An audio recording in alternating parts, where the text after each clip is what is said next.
नमस्ते। Online class में आपका स्वागत है।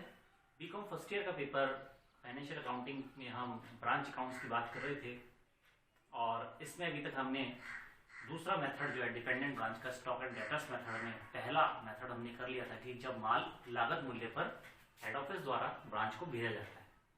आज हम दूसरे मेथड की बात करेंगे और वो दूसरा मेथड है जब माल बीजक मूल्य पर यानी कि इनवॉइस प्राइस पर भेजा जाता है।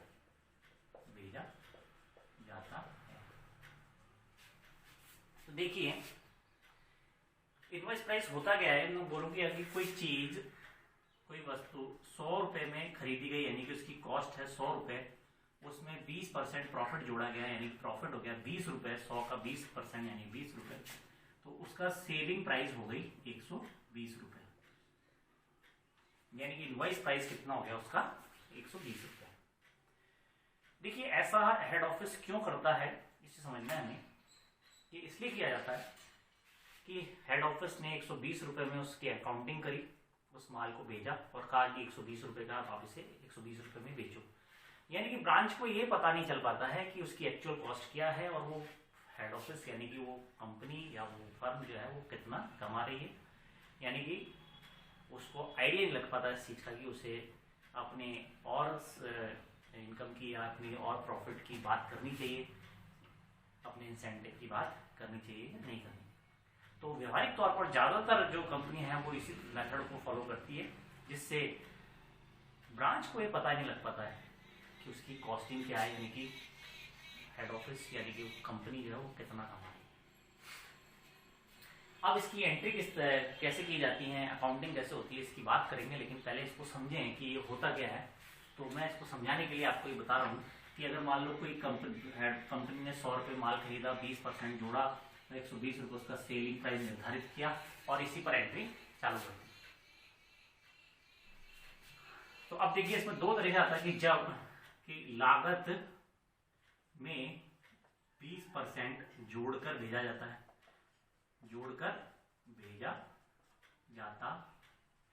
है।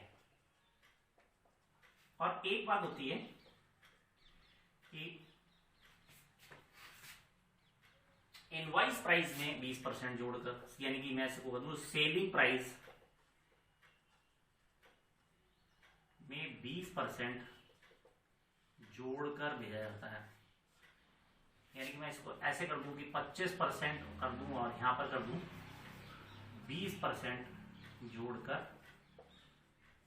भेजा जाता है।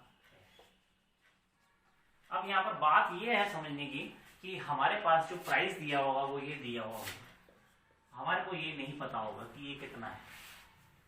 और सॉरी, इस मेथड में ये हमें पता होगा लेकिन ये हमें पता नहीं होगा।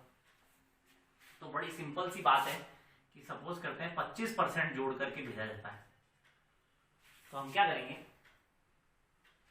कि साहब इसी में बात बता दें कि साहब वो माल की वैल्यू है साहब 18,000 रुपये, यानी कि 18,000 रुपये लागत में 25% जोड़ करके 18,000 रुपये में भेजा जाता है। यानी कि ये मुझे पता चल गया कि ये सेलिंग प्राइस है। अब मैं कहूं आपको कि इसका कॉस्ट प्राइस क्या है तो मुझे निकालना है। देखिए ये जब 100 रुपए की कोई चीज होती है तो उसका सेलिंग प्राइस कितना होता है, 100 प्लस 25 इज इक्वल टू 125 रुपये। यानी कि ये बात क्लियर हो गया। अब मैं आपसे कहूं कि साहब इसकी कॉस्टिंग बताइए कि 18,000 रुपये में कितना जुड़ा हुआ है, तो आप क्या करोगे। तो देखिए 125% के बराबर है 18,000 रुपये। क्यों? क्योंकि ये भी क्या है, कॉस्ट प्लस प्रॉफिट, और ये भी क्या है, कॉस्ट प्लस प्रॉफिट, यानी कि ये दोनों चीजें बराबर हैं, 125% के बराबर है। अब मुझे निकालना क्या है, या तो मैं प्रॉफिट निकालूं 25% कितने के बराबर होगा, या मैं कॉस्ट निकालूं क्योंकि 100 कॉस्ट कितनी है 100 के बराबर मानी, तो मैं ये भी निकाल सकता हूं। तो यानी कि मैं दोनों चीजें यहां निकाल सकता हूं कि प्रॉफिट भी निकाल सकता हूं और कॉस्ट भी निकाल सकता हूं।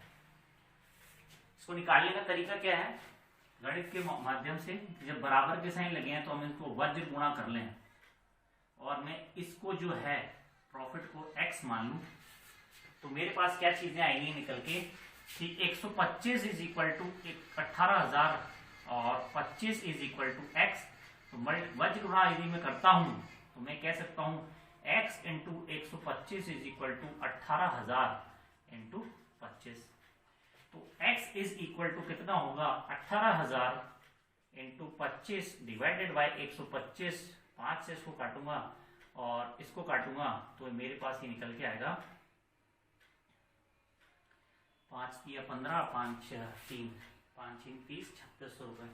तो मैं ये कह सकता हूं कि साहब ये 3600 रुपए का प्रॉफिट जुड़ा हुआ है। और